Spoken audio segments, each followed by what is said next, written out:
We are in New York City, perhaps the most appropriate place in the country to have a discussion about feeding the Urbanites. Today, we are pleased to welcome the Executive Director of the Mayor's Office for Food Policy.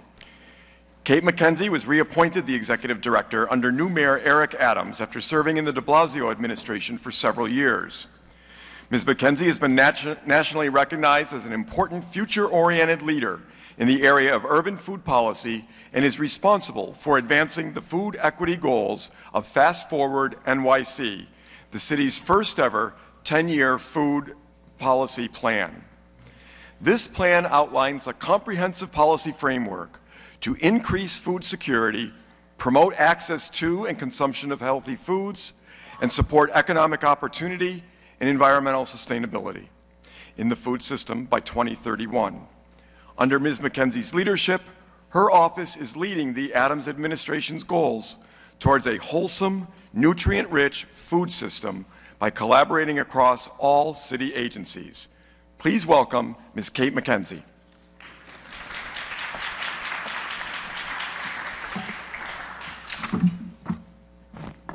Thank you so much. It's really an honor to be here, to be able to talk a little bit about some of the work that we are doing in New York City, and also to have the opportunity to learn from all of you. For those of you that are not from New York or have not heard of Mayor Eric Adams, this is our mayor. Mayor Eric Adams comes into this role of being the mayor of New York with extraordinary experiences. And those experiences are also incredibly personal for him. Many years ago, as a police officer, Mayor Adams had the lifestyle that we might think of police officers to have. He also found himself rather sick, and over the course of his time with doctors, learned that he had advanced stage diabetes. And his doctors continued to, say, and this is what your life will be. Here's the prescriptions, here's the drugs that you'll have to take. And rather than settling with that, Mayor Adams Googled reversing diabetes. And the first thing that popped up was changing to a whole food plant-based lifestyle. And within 3 months of doing that, Mayor Adams reversed his diabetes. As borough president, Mayor Adams also began the journey of transforming our medical system in the city of New York with encouraging lifestyle-based clinics across our public hospital system, and he's been able to advance that as mayor. Additionally, he created a document that really centered urban agriculture and the role of our food system in shortening our food miles and acknowledging the role of climate and our food. Many of those things I now have the extreme honor and privilege to be able to execute on his behalf. And under Mayor Adams, our city is committed to ensuring that those intersections between food, health, and climate ensure that the city is procuring, preparing, and serving healthy and nutritious food citywide. The Office of Food Policy is a mayoral office with a mandate from the city charter to advance the city's efforts to increase food security, promote access to and the consumption of healthy foods, and support economic opportunity and environmental sustainability in the food system. The office is really an extension of City Hall, and I work with city agencies and an extraordinary staff on food policy and help to create innovation across our city food programs. So the focus of this installment of Geography 2050 explores the question and intentionality of our population growth and our future food flows. I'd like to begin by bringing awareness to the current population that makes up the metro region of New York City. The region represents the largest economy in the country, a $2 trillion economy, which, if it were its own country, would rank it higher than Russia or Canada. Notably, half of that economy is generated within New York City, and half of it from outside of the city.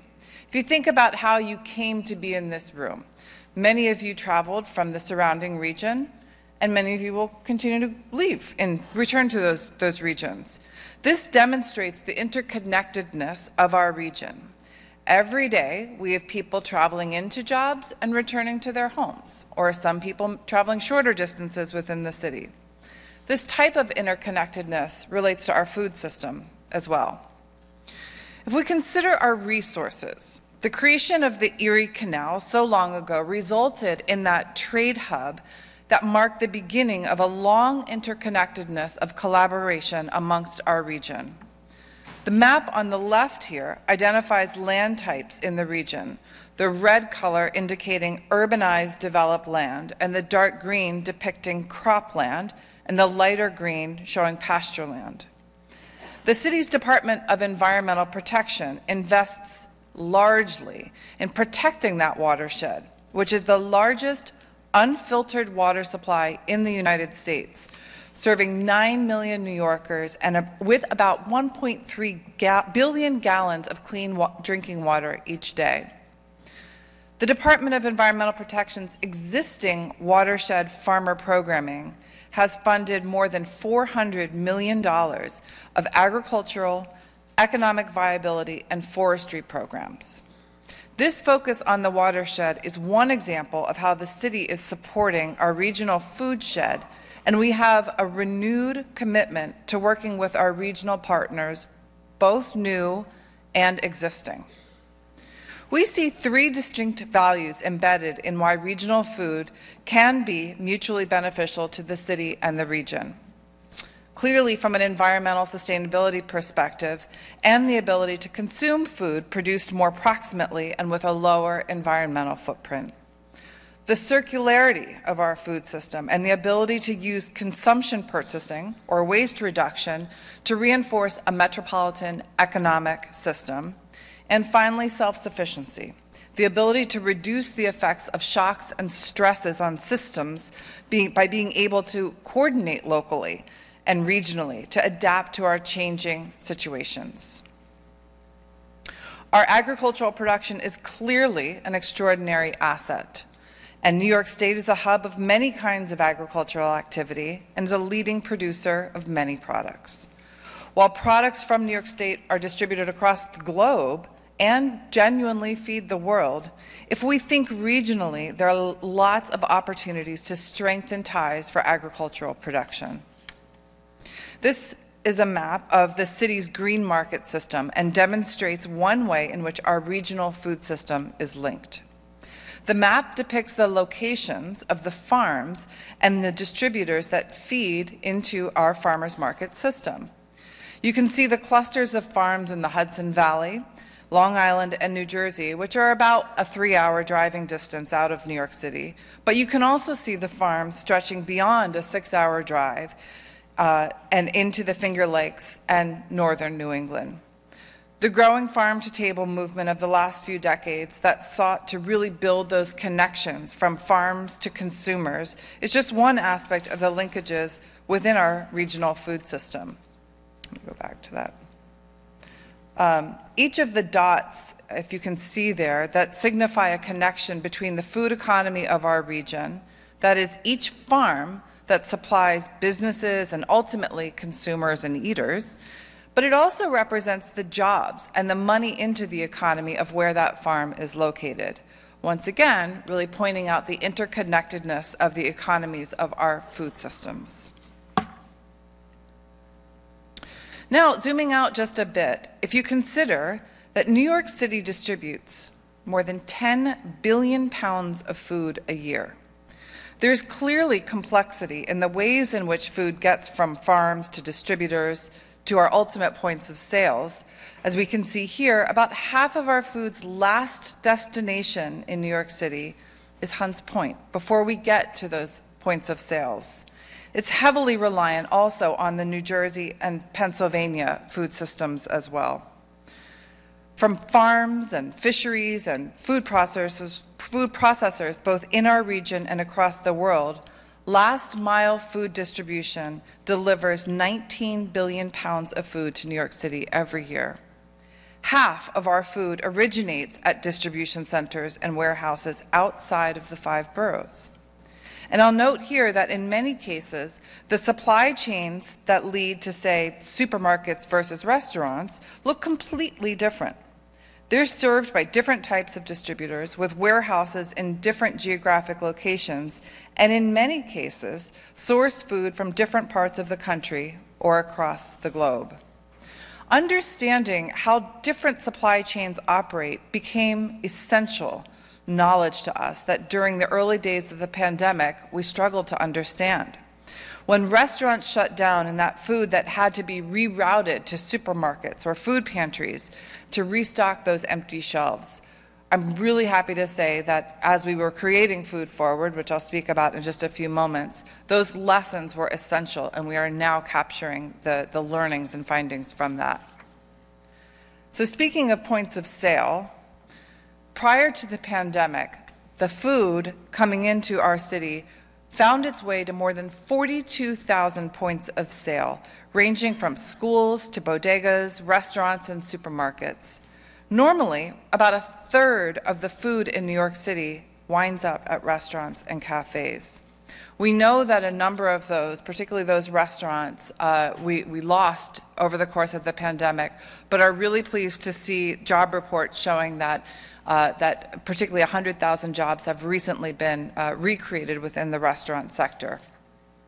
I want to pull it back just a moment to thinking about what centered Mayor Adams' approach to all of this, which is the intentionality that this administration has to make the healthy choice the easy choice. Long before the pandemic, the connection between access to healthy, fresh, and affordable food has had a direct connection to a range of health outcomes and the structural and systemic inequities that impact so many New Yorkers, especially New Yorkers of color, and those are evident within our food system. These maps, which are also in our Food Forward report, show how all of these health outcomes are linked. All of this means that the city is deeply interested in the regional food system. From identifying programmatic connections and land access between urban agricultural growers and regional farmers, considering greater access to procurement for small farms via aggregation, coordination of processing, co-packing, distribution, and cold storage infrastructure investments, and of course, increased regional production, particularly of grains, legumes, and culturally diverse vegetables. These are just a few of the opportunities that our Regional Food Working Group is considering at the current time. We've mentioned Food Forward, which sometimes does feel like Fast Forward NYC, as was earlier mentioned, is the city's first 10-year food policy plan that articulates the holistic nature of our food system and ways that across city government we're aiming to make meaningful progress over the course of the now 8 years that we have in the balance of our 10-year food plan. This, in early 2023, we'll be issuing a progress report on Food Forward. So just a few ways in which we've been able to take some pretty dramatic action in the soon-to-be 1 year with Mayor Adams at our helm. Through executive action, we've been able to formalize our commitments around good food purchasing, which I'll come back to in just a moment, and really center standards, food and nutrition standards across all meals served. Speaking of good food purchasing, we have this renewed commitment to publish data and make accessible, leading with transparency on all foods that we purchase across the city of New York. This is in a state of transition right now as we continue to upload 2 additional years of data. But the intention here is to, again, as an aggregate of the city, but also by all city agencies, which represents more than 250 million meals served by the city each year, visibility into the kinds of foods that we buy, where we're buying those food from, and also to signify to the marketplace, if you want to do business with the city, here are the kinds of things that we're buying.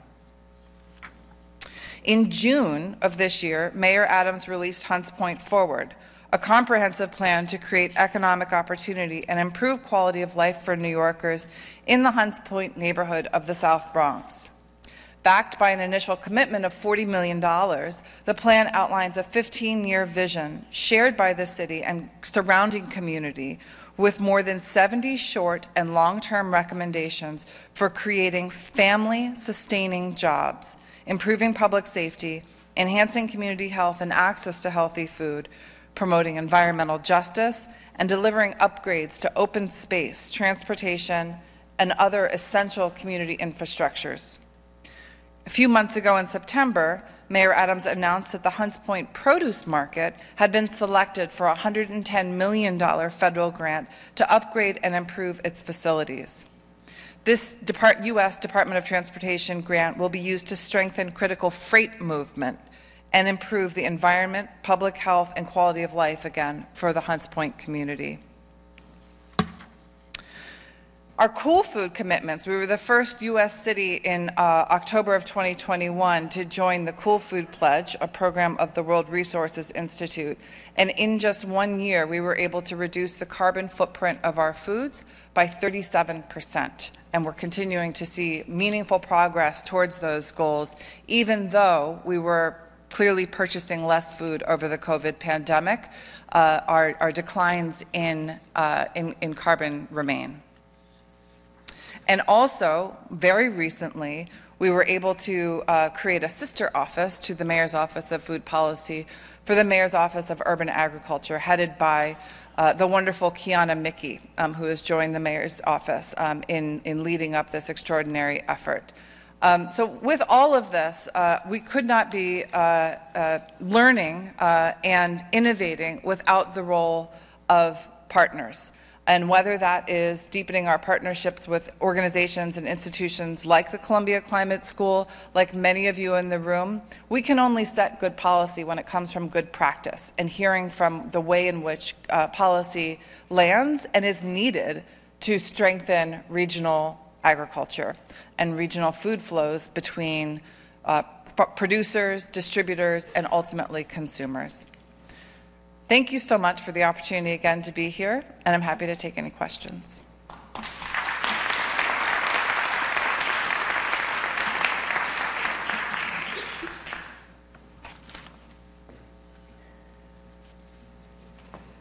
So who would like to ask the first question of Kate? Clinton. Hey, Clinton Johnson, he, him, his. I'm Esri's Racial Equity and Social Justice Lead, and I'm also a co-founder of a nonprofit called North Star of GIS. You shared information about how there are racial disparities in food insecurity, and you shared some information about the food purchasing data. I'm just curious whether or not you have and share that food purchasing data in a way that's disaggregated by race and by geography, whether that's the suppliers providing or the communities benefiting. Thank you so much for asking that question. Right now, we are just publishing the raw data that can be applied and aggregated in different ways, and we're more than happy to work with you to be able to show it in a way that that meets different needs. We'll also say that we have a deep commitment to working with our Office of Minority Women Business Owners, particularly because we need to understand the classification of food businesses more to understand, again, where there are food businesses that could be doing business with the city, and also where we need more supports in establishing and creating the opportunities for businesses to come online. I'm very aware through hearing directly from many businesses just how arduous the process of certifying can be, and sometimes it may be the case that businesses don't want to certify, and we need to be able to capture that as well as reasons why they may not want to. But we're more than happy to also, I should acknowledge that in the recent election, New York City passed 3 ballot measures that not just acknowledge the long time history of injustice, racial injustices in the city, but also creating an office of racial equity that will be working very closely with all mayors' offices and agencies. But this is something that also we can take back as an idea to be able to amplify and showcase that information. Thank you. Next question. Hi, good afternoon. My name is Emmy Small, and I am a current cohort member of Farm School NYC. And I have also worked extensively in youth development throughout New York City. So my question is, you spoke again about the disparities and lack of access in certain communities. So in terms of the 10-year plan, have you had community input into developing this plan? And also, is the plan accessible to those people who most need it? Because I have seen firsthand, working in underserved communities, what lack of access does to communities and what food deserts exist and how it ravages communities. Sure. Thank you for that question. So the process of creating Food Forward NYC, it was executed, it was compiled and released between 2020 and 2021, the balance of those sort of 3 months there. So we were also in the height of the pandemic, and we had a variety of opportunities for input, predominantly with community organizations that were also working with our commission, then Task Force on Racial Equity and Inclusion. And by taking a lot of the recommendations that came from that session, because also we're, I know acutely aware of how many times the city and academic organizations and others can be asking for input when a lot of the findings, especially around food and the inclinations about what communities want, we've documented. And we wanted to be able to make sure that we were listening and responding to that. So a lot of that was compiled also from the feedback from the Task Force on Racial Equity and Inclusion, as well as a series of convenings that our health department had gathered. Now, that's not to say that we are not continuing to go out, particularly as we think about the rollout of some of the strategies, to make sure that in particular communities, it is expressed in the way that makes sense for those communities. So in the first rollout of the progress report, we'll reflect some of that. But I also want to call out that one of the goals that we are centering on is that feedback of not just producing information, but continually refining it. That knowledge and sharing, that's not just, in fact, it's more about the knowledge that's coming from community into the agencies that are executing on policy. As I mentioned, we can't develop good policy unless we know and hear from the people that are on the receiving end of that policy, if it's right or not. So thank you for that, and I also am really eager to see how Farm School integrates and contributes to the growth of the Office of Urban Agriculture. Marie? Hi, Kate. I'm Marie Price, president of AGS, and we're happy to have you here, especially being a New York organization. Yesterday we heard a lot of talk about the potential of vertical farming, and I'm curious, is that an important aspect of your planning going forward? Thank you. So when we think about and acknowledge that Kiana is a few weeks, I think I heard her say 6 weeks last week, so maybe we're at week 7.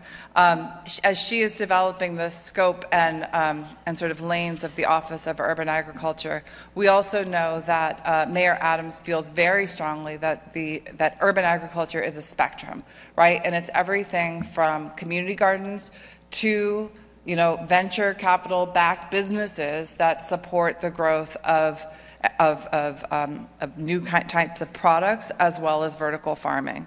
We are also not under the belief that we are here to feed our city through urban agriculture.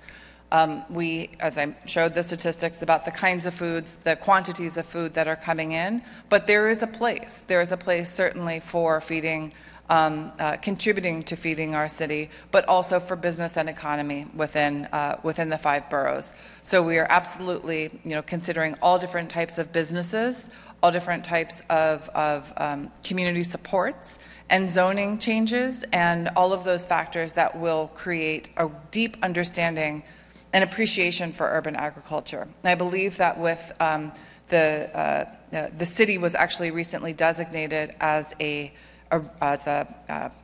county to receive federal dollars from the Department of Agriculture for urban agriculture. So we've been able to make some sort of meaningful and realistic opportunities to advance urban agriculture with alignments of state and federal government support as well.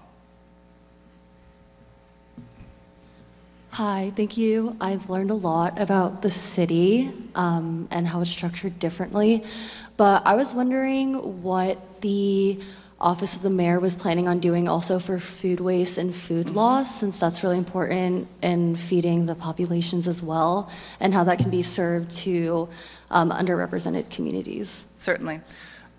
So I think a month ago, possibly a little bit longer than that, we rolled out a entirely new composting program dealing with particularly the borough of Queens right now. In the previous administration, there was a composting program, but it was definitely not universal. And they're taking a lot of the best learnings from that program and applying it into the borough of Queens. And there was just, I believe, some articles earlier in this week that showed already in the short period of time how impactful that program is. And there is every intention to, particularly given where we are, when the city releases its new Plan NYC plan in April of 2023, I suspect that the food waste component will be deeply considered there. We'll also say that we are, this was announced last April, but we are conducting, with support from the Amex Foundation as well as the C40 network, our first consumption-based emissions report for the city. And as that is getting finalized, we'll be able also to acknowledge the role of food as consumptions in the city. Time for one more question. Good afternoon, everyone. Devon Jackson Perez, she, her are my pronouns. Thank you so much for your time, Ms. MacKenzie. I follow your work at New York City Food Policy. I am a co-founder of an organization called Good Ground Growers and also a representative from Farm School NYC. So thank you all for the invitation. So my question is, as the city continues to get funding and Mayor Adams also continues to allocate funding around the city for urban agriculture, what are the systems and plan for the protection of our green spaces? As Black, Brown, Indigenous folks are taking care of these spaces, we often have to deal with developers that are coming and kind of are knocking down the spaces that we have fought for, that we have cleaned up, that we grow, and then those are the spaces that we are feeding with our community. So what are the plans around protection to keep these green spaces in our communities and keep them as successful as possible? Yeah. I so appreciate you raising that. It is something that we grappled a lot with during the creation of Food Forward. It is certainly noted in that plan the tensions that exist in land in a defined space where we are largely also dealing with a housing crisis. And while I can't speak to, it's not within the jurisdiction that I have to be able to speak to the future, know that the conversations with parks, with housing preservation and development, and certainly the variety of deputy mayors that address that are alive. Those conversations are actively happening. Thank you, Kate. Thank you for your leadership and for sharing all of this with us today. Thank you. Thank you.